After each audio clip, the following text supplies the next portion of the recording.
Travel consideration provided by Itchy, scratchy, family not getting clean? Get Charmin Ultra Strong. It just cleans better, so your family can use less.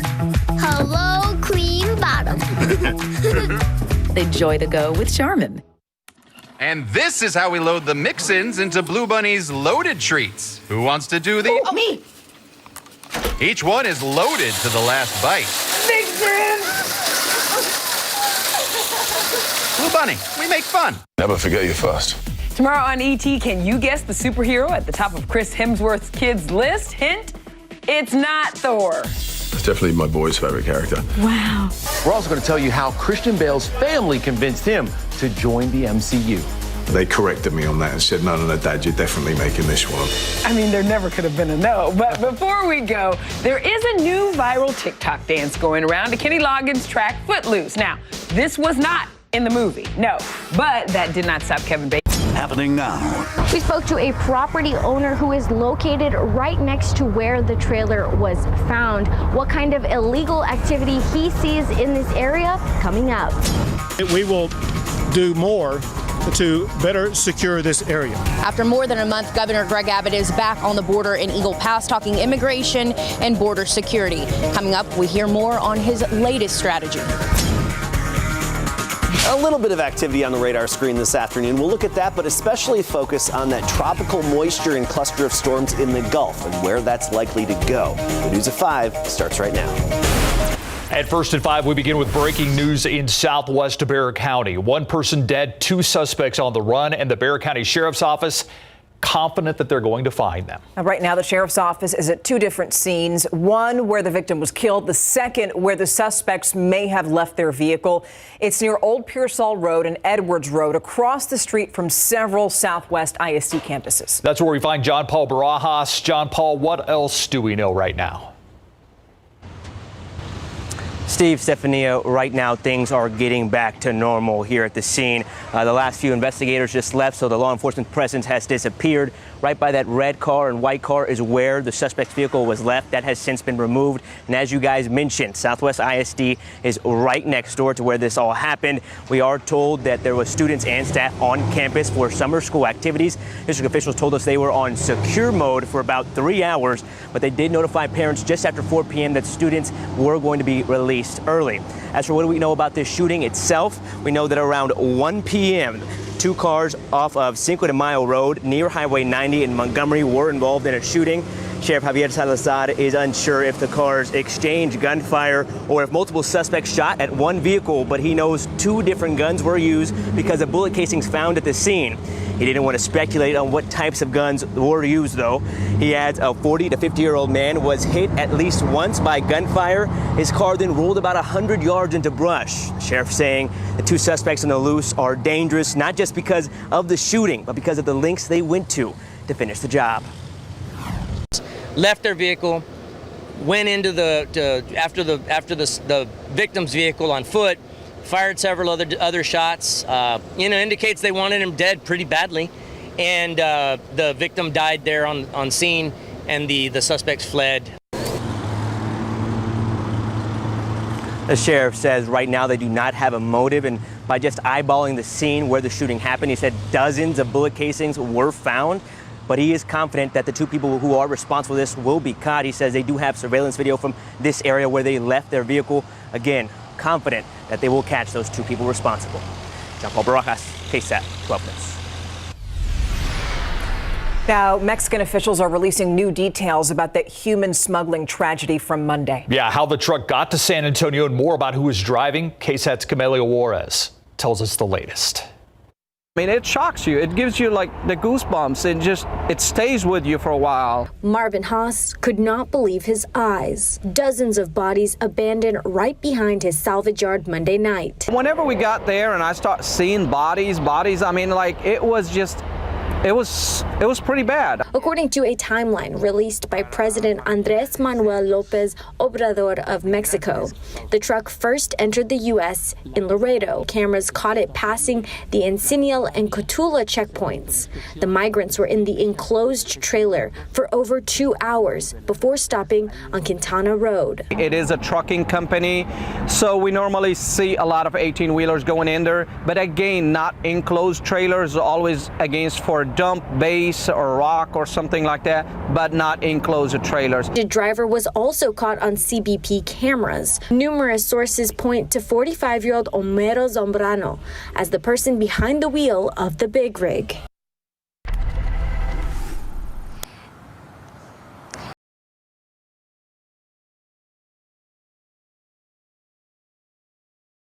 Hearing set for tomorrow on human smuggling charges. Now, the other two suspects, Juan Bilbao and Juan Mendez, their names are allegedly associated with the registration on the 18-wheeler. They are Mexican officials. They are Mexican nationals, according to Mexican officials. Camelia Juarez, KSAT 12 News. Thank you, Camelia. We're learning more about the 53 victims who've died. 48 found dead on the scene. 3 others died at Baptist Hospital. 1 person died at Texas Vista Medical Center. Another person died at Christus Westover Hills. Of course, we'll continue updating those numbers as new information comes in. Those updates are on KSAT.com, the KSAT News app, and of course, in our newscasts. Governor Greg Abbott back on the border today, where he met with officials from Eagle Pass, as well as the Texas Department of Public Safety, to announce additional strategies to, in his words, deter migrants at the border. The announcement, a direct response to San Antonio's largest mass casualty that left 53 undocumented immigrants dead.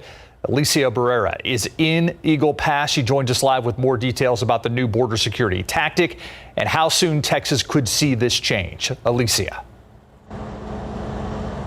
Yeah, Governor Greg Abbott calling Monday's discovery in San Antonio horrific and a tragedy, which is why he's in Eagle Pass today. He announced 3 key directive strategies to prevent a case like that from ever happening again. So he was here supported by DPS as well as city officials. And today he announced he will deploy 40 additional troopers that form part of DPS's strike team. So what do these teams do? Their goal is to deter migrants, and these teams will be deployed immediately, starting in Eagle Pass and addressing part of the Maverick County terrain. A move the chief of police for Eagle Pass and the sheriff of Maverick County are on board with. And that's because Governor Abbott said that when it comes to border security, Eagle Pass is ground zero, adding that in the past week, Eagle Pass Del Rio sector has seen the largest number of crossings, and it's in the thousands. But he also says more surveillance is needed for vehicles on the roads, which is why he's adding more checkpoints. Texas is going to add additional truck checkpoints. DPS will create and implement a checkpoint strategy beginning immediately. Our job is to surprise the cartels and the smugglers, not to tell them in advance where we will be.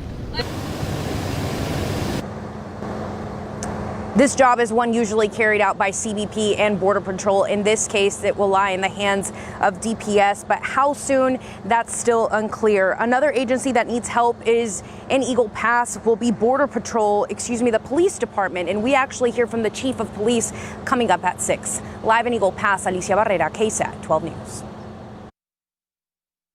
It's a survival. They think there's no other option.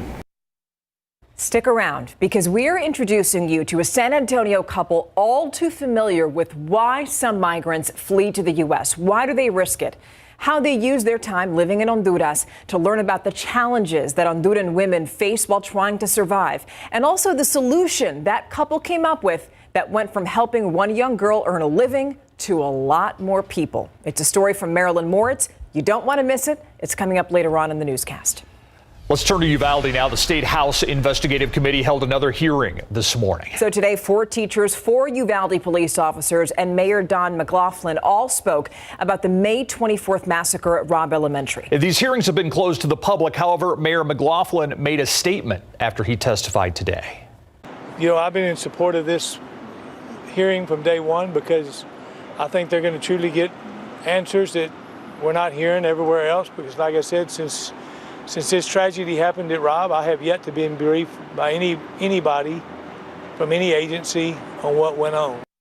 There have been several closed-door hearings over the last couple of weeks. It is unclear if and when any of this testimony will actually be released to the public.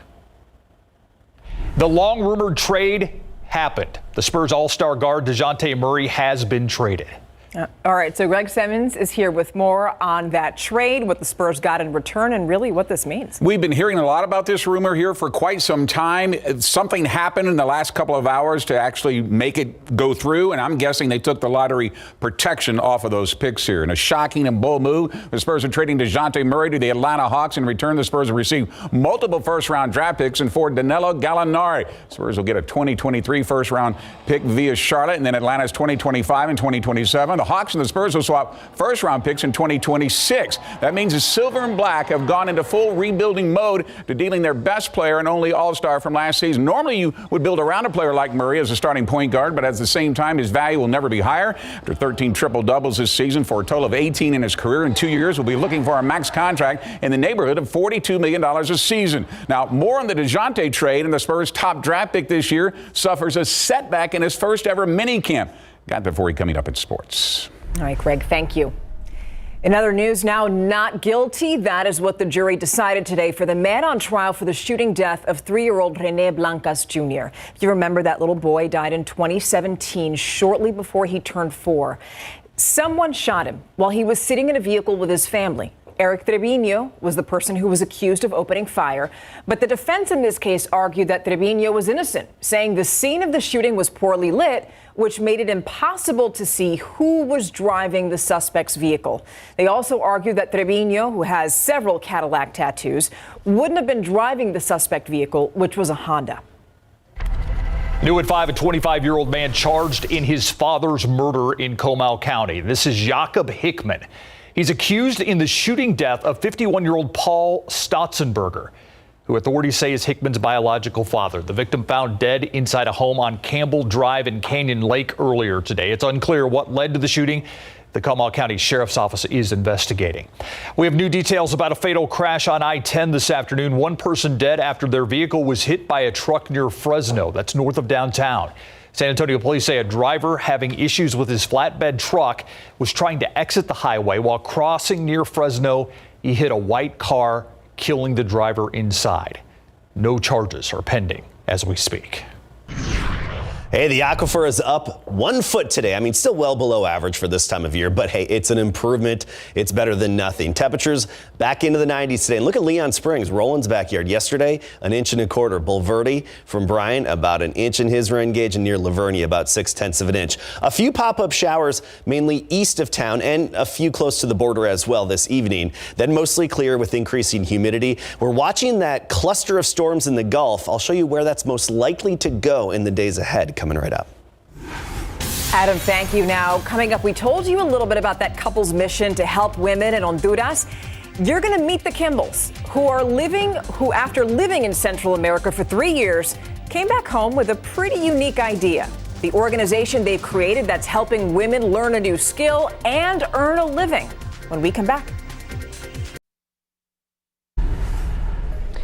Myra Arthur here in the KSAT newsroom, and here's what's coming your way today on the news at 6 o'clock. The future uncertain for the migrants who survived that tractor-trailer nightmare that was discovered on Monday. Coming up at 6 o'clock, Courtney Friedman shares what resources will be available to them if they remain here in San Antonio for any amount of time.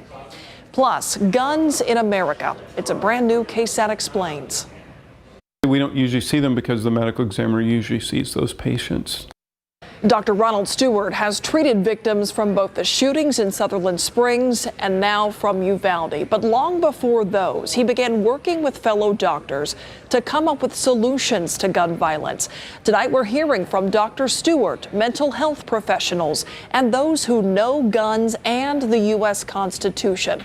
Get their perspectives on these issues that are repeatedly tapped as being the answers to preventing the next mass shooting. That's a brand new KSAT Explains on the news at 6. At least 2 of the migrants who died in the abandoned semi this week were from Honduras. Now, presumably, they were coming to the U.S. for a better life. But why make such a risky journey? A Stone Oak couple understands why because they live there. And now our Marilyn Moritz shows us how they're using needle and thread to help. Each quilt in Courtney Kimball's closet tells a story. Van Gogh's Starry Night. They're cotton treasures stitched from scraps, all handmade by a group of women in Honduras. It's a gorgeous, gorgeous country. It's just, unfortunately, a very dangerous one. Courtney and her husband, Trent Kimball, lived in one of the most violent, impoverished Honduran cities for 3 years. It's where she met 13-year-old Scarlett. She asked me for a way to make $5, and I thought, how can I help you make $5? Courtney was making a wedding quilt, so she taught Scarlett to make hexagon pieces. So she was making these for me, and she would cut them and sew them, and she made 500 in a few days' time. Courtney paid her $20. Her dad at the time was making about $30 a week. Scarlett lived in a shanty town where a bed is a luxury, gang violence threatens, and money is scarce. It is a survival mentality, and that's what drives people to get into those trucks. It's a survival. They think there's no other option. And do I get that as a mother? I get it. So they are trying to help them where they are. Word spread, and now 100 women are sewing pieces for quilts sold online through the nonprofit One Common Thread. When a quilt like this sells online, almost all of that money goes to the woman who made it, and that is far more than she's used to, and it's life-changing. A whole new world of empowerment and just positivity entered these women's lives. And we're able to teach them how to open bank accounts, teach them how to do things that they really just never had needed to do before. We're just trying to break that cycle that's there and providing a future. The Kimballs don't know how the sales numbers will go, but they know they are changing stories, one hexagon at a time. So it gives me a lot of inner peace of knowing that we can make a difference. Marilyn Moritz, KSAT 12 News. And they are making a difference. Wow. One common thread indeed. All right, 98 degrees outside. The heat is back. The rain gone. But for how long, Adam Cassidy? Well, we will have quite a bit of moisture east of us in the days ahead. Locally, just a few pop-up showers possible here and there. And this is basically what we're talking about. Take a look at radar at the moment. You go farther to the west of town, just a few little tiny brief pop-up downpours just northwest of Brackettville, north of Del Rio, near Lake Amistad, especially up the Devil's River. Even a little bit of lightning associated with some of that. Not a big deal, highly isolated. And closer to the Gulf Coast over the past hour, you watch the radar trends, and that activity has been dissipating along the coastal plain. But I do want to point out, it has thrown this outflow boundary farther to the northwest, and it's going to continue to move northwestward, giving some folks, at least behind it, on the east side of it there, a little bit of a cooling breeze, but also it can act as an instigator to get a few showers going. It's unlikely in this situation. It's just that off chance that we could see something develop momentarily from that outflow. 20% chance again tomorrow, 20% on Friday, 20% on Saturday. It's basically just to cover those highly isolated and random pop-up afternoon little downpours that are very brief in nature. Now, we're still watching this swirl in the Gulf of Mexico. It's basically just a big area of showers and thunderstorms, just a part of the atmosphere full of moisture, and it's translating it to a lot of rainfall over the open water, of course, not where we need it, inland. However, signs still are that this will likely drift northward and affect parts of the Texas coast and a little bit of the coastal plain as well. 40% chance of developing into a tropical depression, but even if it has the title of tropical depression, it's not going to change the impact of it at all. It's going to be a rain event for a few days off and on, mainly close to the Gulf Coast. Spaghetti plots, of course, they're all over the place. We still don't have a center of circulation with this system. In turn, it's hard to predict it, and it's hard to measure it. So, yeah, there's a wide range here. However, I do think still, just like yesterday, odds heavily favor the rain and the moisture staying far east of San Antonio. Possibly a few showers making it to Hallettsville, Gonzales, Cuero, Victoria, Beeville. But generally speaking, I think most of the rain through Saturday about San Antonio Bay, through Matagorda Bay, all the way up to Houston, and that's it. All right, let's talk temperatures. 97 right now. Dew point at 58, so the humidity not playing a role. Up to 100 in Cotulla. That's the warm exception. 93 Kerrville, Del Rio 97. Kennedy right now at 88. Most of us, however, in the mid to upper 90s. From 95 in Comfort to 99 right now in Castroville. Here's your KSAT 12-hour forecast. Tomorrow morning, we start the day 7 a.m., 73 degrees. Partly cloudy for most of the day tomorrow. At times, I do think we could have more clouds than sun, but that's especially east of town, closer to the Gulf Coast. 10% chance of a pop-up shower at 1 p.m., 20% chance 3 p.m. through 6 p.m. It's just that highly isolated rogue pop-up shower we can't rule out the next few afternoons. Mid-90s the next couple of days, and then it's back to what we've become accustomed to, right near 100, starting on Sunday with nothing but sunshine then and all the way into next week. All right. Thank you. All right, I guess we can't really call it a surprise because this rumor has been out there since draft day. And it opens up debate on the DeJounte trade of whether or not Pop will be back to coach next season since they've gone into that full rebuilding mode, even though the Spurs tell us he's going to be back. When we come back, DeJounte is gone, and at what price we will review the draft picks that they received from Atlanta and then some, and a setback for the Spurs' #1 draft pick this year. Coming up. As you heard at the top of our broadcast, the Spurs have traded DeJounte Murray to the Atlanta Hawks for the 3 first-round draft picks and for Danilo Gallinari, and have agreed to swap their first-round draft picks in 2026. This is one of the boldest moves the Spurs have made in franchise history, trading their only All-Star away for the future of the team, heading into a full rebuilding mode. Murray was the best player on the team, made the All-Star team for the first time in his career after 13 triple-doubles this season for a total of 18 in his career, but in just 2 seasons would be looking for a max deal that would pay him in the range of $40 million a year.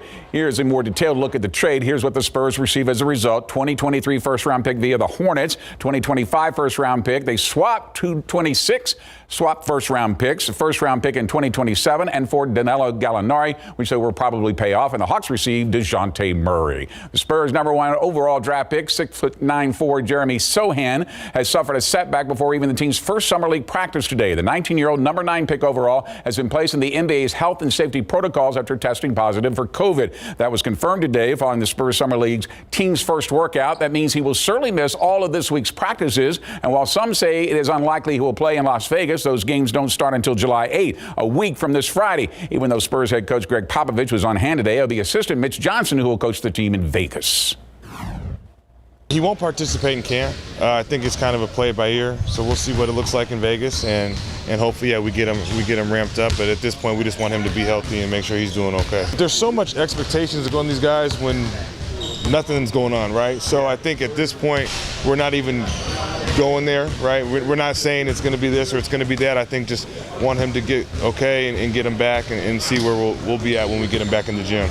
All right, besides the other 2 Spurs draft picks and wingman Malachi Brannon out of Ohio State and guard Blake Wesley from Notre Dame, they will be joined in the Summer League roster by another 19-year-old, Josh Primo, who has a year under his belt in the NBA now and can help the other teenagers develop as they work out the rest of this week before departing for Las Vegas. For Primo, how does this year compare to last? Last year was I feel like it was a little bit quicker. I think we had 2 practices and we were just out to Utah, but I feel like this is going to help the guys this week of training camp. I feel like it's going to get the guys ready, a little bit more comfortable. And I feel like that's how I am this year, a little bit more comfortable. All right, here's a look at that schedule in the Summer League. This will be all in Vegas. Starts on July the 8th against the Cavaliers, wraps up against the Hawks on July the 14th. Boy, what a big day in Spurs franchise history. Wow. Absolutely. All right, thank you, Greg. We're back in 2 minutes. It's been a pleasure having you with us this hour. Yep. Thanks for watching us at 5. We'll see you back here at 6.